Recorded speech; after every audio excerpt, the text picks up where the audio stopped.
But what has happened through the gradual evolution of thinking is that now humans tend to overthink. There is a lot of not only unnecessary thinking that generates unnecessary and in many cases non-existent problems, such as when you lie awake at night in bed and start worrying. It generates a lot of unnecessary unhappiness. So people don't realize that a significant part of the unhappiness in their lives is actually generated by unnecessary, negative, often destructive mind activity, and they don't even know it. Mindfulness is, first of all, discovering the simple fact that there is a voice in your head that continuously comments on your life or on what's happening around you. That's the self-talk in there. Everybody knows what the self-talk is in there. You talk to yourself. Sometimes you talk to yourself in the first person, I. Some people talk to themselves in the second person, you. So you can get annoyed with yourself, and then you say, you shouldn't have done that. And then you have another thought that says, yes, but I couldn't help it. And you might even get a third voice come in, and whatever it says, why can't I get out of my self-talk? That's self-talk too. But it's an amazing first thing, what I call the first awakening, spiritual awakening, is something very basic and something very simple.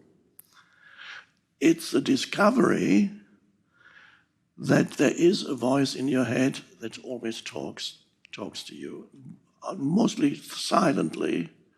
If it talks out aloud, then you're continuously, and there's nobody around, then you are considered insane. And that's only if it's loud, but most people have that inside their heads and they are not considered insane, it is considered normal.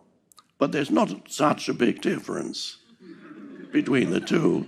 And sometimes when you listen to, there might be a man walking in the street muttering, oh, why this fucking, and you say, oh, he's really insane. But it might be that you are doing the same, but it's just not out aloud, it's in your head. I should have said that. Why didn't I say that? Next time he does that, I don't exactly know what I'm going to reply. And it goes on and on. Or you lie awake at night and start worrying. You wake up and, oh my God, what's going to happen? What if that doesn't work? And if that goes wrong? And what if he does that? And then you go into it. You get drawn, one thought leads to another thought and another thought. Oh my God. And then the body cannot distinguish between an actual reality, an event that's happening in the real life, and what your mind is saying. So when you have fearful thoughts, the body reacts to every fearful thought, and that's an emotion. The body reacts with an emotion, the emotion you feel in your body. The body cannot distinguish between an actual event and a thought. So when you think fearful thoughts, the emotions you feel are the emotions that are saying, I am in danger. There is an actual danger here. So you feel the emotion of fear, anxiety. You might feel agitated. And it's not only not pleasant, if you indulge in that kind of useless, dysfunctional, destructive thinking year after year after year, it has its effect on the body, and it decreases the ability of the body to have the energy to fight disease. Even mainstream medicine is discovering the connection between your state of mind and your state of health. And so gradually we are seeing, in the past they denied it completely. They only looked at your body, and not only at didn't just look at the totality of the body, even within the body, they just looked at one particular symptom, what's wrong with that particular organ. And you have, of course, in mainstream medicine, you have specialists. I'm a specialist for the liver, a specialist for this and that. Not only not taking into account the totality of the body, but more importantly, not taking into account the totality of the person, which includes the physical body and the mind.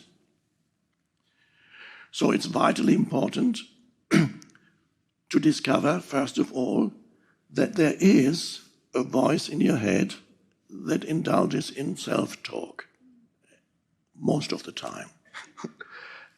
And for many people, interestingly enough, that self-talk, for many people, is not always negative, but for many people, it is more negative than positive.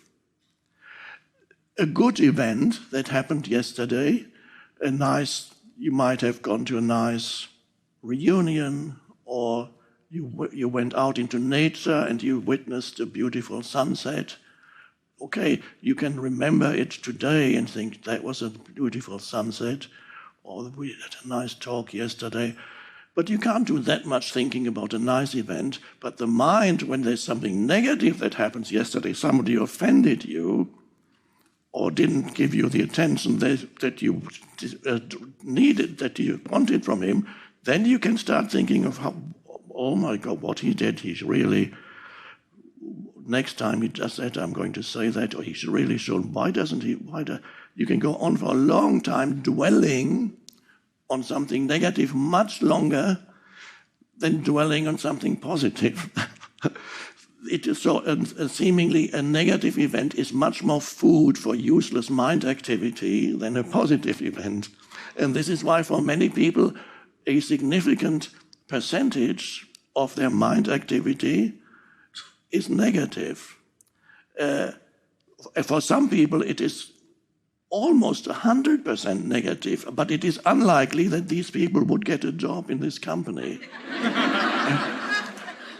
And I mean that because your predominant state of consciousness, your predominant mental emotional state, there's a certain correlation between who you associate with, where you find yourself, and even what kind of things happen to you. There is a correlation which is not always immediately recognizable, but there is a correlation between a person's predominant mental emotional state and who they are with, who their friends are, where they work, and even what happens to them. So if you are in a very negative state a long time, you tend to attract also negative events, but you can only have to find that out for yourself. I'm not saying believe me.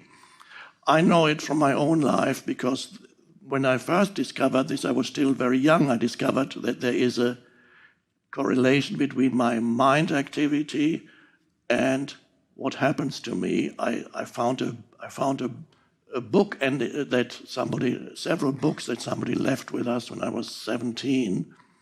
And there, for the first time, I read about a person's mind, and I suddenly realized my mind was predominantly negative, because I was a very unhappy child. And so my childhood was not pleasant. And so the initial conditioning of my life was that my mind was continuously commenting and saying how bad my life was. And whenever something bad happened to me, I had a phrase that would occur again in my mind that, of course, bad things always happen to you, don't they? They're bound to happen to you. It always happens to you. So I was talking to myself and saying that bad things would always happen to me. And they did. So you can discover first that the spiritual awakening is to discover that there is continuous mind activity. And for some people, it's the discovery that a significant part of their mind activity is negative.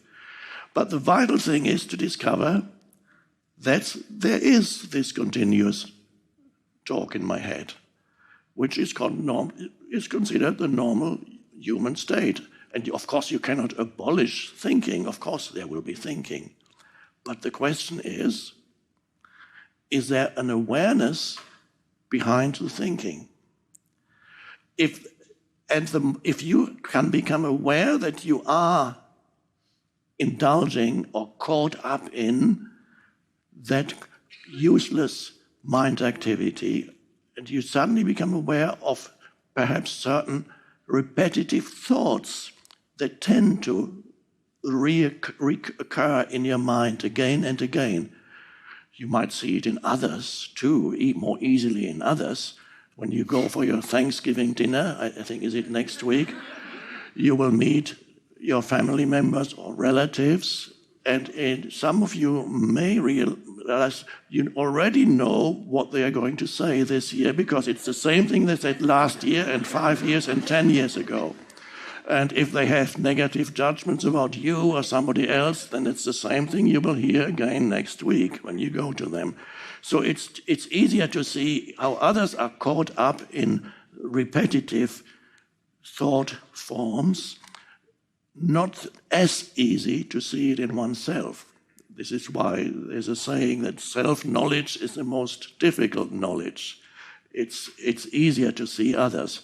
But if you can discover, even in the midst, perhaps, in the moment of a certain thought appearing in your mind, realizing, oh, that thought I've had this thought for years, it comes again and again and again. And so there is an observing presence, and from there you can, and that observing presence isn't a thought, it's just the ability to realize that there is a voice in your head and that there are thoughts.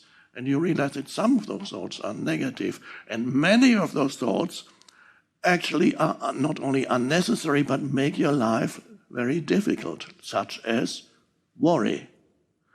So most people live with what I call a cluttered mind. A cluttered mind means they are completely unaware that there's a continuous stream of mental commentary that it goes. And wherever they meet somebody, immediately certain judgments form. And everything they feel, they need to immediately adopt a position towards it. Immediately say, I'm against it, I like that. So immediately adapt a mental position, and being identified with one's mental position, which is a thought. So if you discover within yourself that a lot of the time you're in a state of lack, of insufficiency, of not enough, and you feel that the answer to, the remedy is to be active in this world and achieve and do as much as possible, then you'll probably find that ultimately that is not the answer to your state of lack. In order to transcend, to go beyond your state of lack, of neediness, of not enough, spiritual practice and spiritual realization is necessary. Focus on the realization of being. It's only there that you can go beyond that state of lack, which is ego. Go within and discover who or what you are beyond the person.